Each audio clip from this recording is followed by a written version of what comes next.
Welcome back to traders മാപ്പ്. അപ്പോൾ ഒരുപാട് നാളുകളായി നമ്മൾ ഒരു ട്രേഡൊക്കെ എക്സിക്യൂട്ട് ചെയ്തിട്ട്. അപ്പോൾ ഇന്ന് നമ്മൾ ഗോൾഡിലാണ് ട്രേഡ് എത്തിയിരിക്കുന്നത്. കുറച്ചധികം നാളുകളായി ട്രേഡ് എക്സിക്യൂട്ട് ചെയ്തിട്ടില്ല. കുറച്ച് പല പല റീസണുകൾ കൊണ്ട് ട്രേഡുകളൊന്നും ഉണ്ടായിരുന്നില്ല.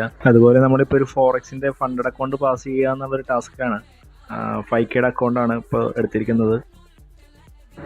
അപ്പോൾ നമുക്കപ്പോൾ ഇന്നത്തെ ട്രേഡിലേക്ക് വരാം. ഇപ്പോൾ ഗോൾഡ് അപ്പോൾ ഇന്നലത്തെ ഡേ ഹൈ താഴേക്ക് ബ്രേക്ക് ചെയ്തു.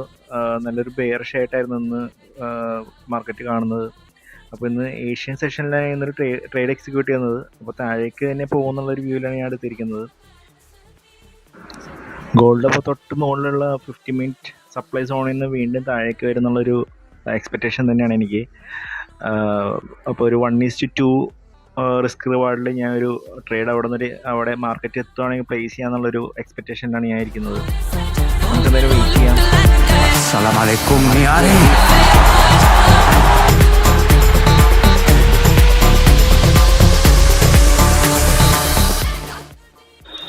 അപ്പോൾ ഞാൻ എക്സ്പെക്റ്റ് ചെയ്ത പോലെ തന്നെ ഗോൾഡ് 50 മിനിറ്റ് സപ്ലൈ സോണിൽ നിന്ന് വീണ്ടും തിരിച്ച് താഴേക്ക് വന്നിട്ടുണ്ട്. നമ്മുടെ ടാർഗറ്റ് അച്ചീവ് ചെയ്തിട്ടുണ്ട്. എന്തായാലും നല്ലൊരു ട്രേഡ് തന്നെയായിരുന്നു അന്ന്.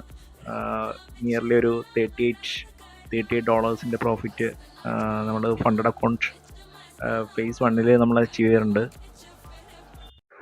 അപ്പോൾ എനിക്ക് പറയാനുള്ളത്, നമ്മൾ ട്രേഡർ ആവണം എന്നുള്ളൊരു സ്വപ്നം ഉണ്ടെങ്കിൽ ഒരിക്കലും അത് വിട്ട് കളയാതിരിക്കുക. നമ്മൾ എന്താണ് ചെയ്യുന്നത് അതിൻ്റെ ഒപ്പം തന്നെ ട്രേഡിങ് കൊണ്ടുപോവുക. ഡിസിപ്ലിൻ കൊണ്ടുവരാൻ ശ്രമിക്കുക. പേഷ്യൻസ് ഉണ്ടാക്കുക. എന്നൊക്കെ ഉള്ളതാണ് ട്രേഡിങ്ങിൻ്റെ വലിയൊരു ചലഞ്ച്. അതുകൊണ്ടൊന്നും നമ്മൾ എവിടെ എത്തില്ല എന്നുള്ളത് പറയാനായിട്ട് ഒരുപാട് പേരുണ്ടാവും. അപ്പോൾ അതൊന്നും കേട്ട് തളരാതെ മുന്നോട്ട് തന്നെ പോവുക. Wish you all the best.